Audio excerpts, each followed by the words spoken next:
Hi, welcome to Gayatri Scope. இந்த வீடியோவில் நம்ம இடிச்சு புழிஞ்ச பாயசம் எப்படி பண்ணுறதுன்னு பார்ப்போம். இது கேரளாவில் ரொம்ப ஃபேமஸான டிஷ்ஷு. இதுக்கு வந்து நிறைய இன்க்ரீடியன்ட்ஸ் தேவையில்லை. வெறும் அரிசி, தேங்காய், நெய், அப்புறம் வெல்லம், இதுதான் முக்கியமான இன்க்ரீடியன்ட்ஸ். இதில் வந்து ரொம்ப முக்கியன்றது தேங்காய் பால். இந்த தேங்காவை வந்து நல்லா இடித்து அதில் பிழிஞ்சு எடுக்கிற பாலில் பண்ணுறதுனால தான் இதுக்கு பேர் இடிச்சு புழிஞ்ச பாயசம். இந்த பாயசம் பண்ணுறதுக்கு நம்ம 3 பால் எடுக்கணும். முதல்ல பிழிஞ்சு எடுக்கிறது முதல் பால், ரெண்டாவதாக பிழிஞ்சு எடுக்கிறது ரெண்டாவது பால், மூணாவதாக அதை பிழிஞ்சு எடுக்கிறது தான் மூணாவது பால். இதுக்கு வந்து மிக்சியில் வந்து போட்டு அந்த தேங்காவையும் தண்ணியையும் விட்டு நல்லா அரைச்சிட்டு அதுக்கப்புறம் பிழிஞ்சு எடுக்கணும். கடையில் வாங்குகிற கோகோனட் மில்க் வந்து இந்த பாயசத்துக்கு சரியாக இருக்காது, டேஸ்ட்டாகவும் வராது. ஏன்னா அது கொஞ்சம் குழகுழன்னு இருக்கும். அதனால் வீட்டில் தேங்காவை சில்லாக கீறி போட்டுட்டு அதை தண்ணி விட்டு மிக்சியில் அடித்து பால் எடுத்துக்கோங்க.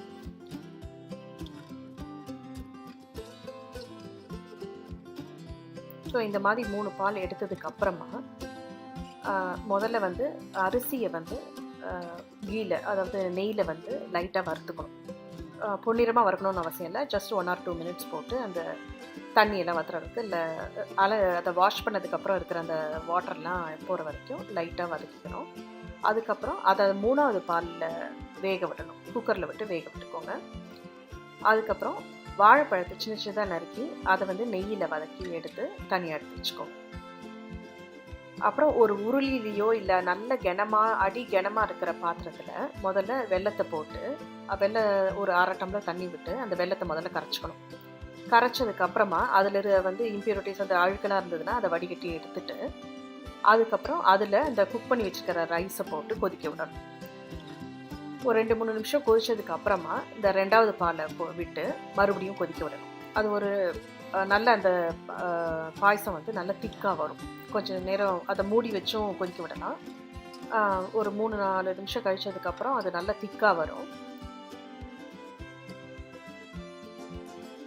அந்த மாதிரி திக்காக வந்ததுக்கு அப்புறம் தான் நம்ம வந்து முதல் பாலையும் ஏலக்காவையும் போடணும்.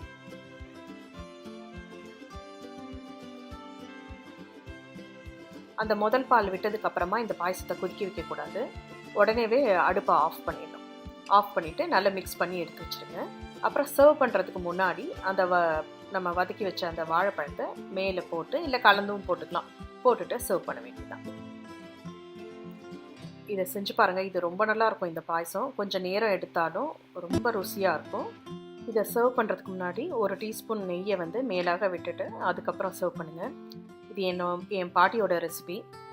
செஞ்சு பாருங்கள், எப்படி வந்ததுன்னு கமெண்ட் பண்ணுங்கள். தேங்க்ஸ் ஃபார் வாட்சிங் மை வீடியோ.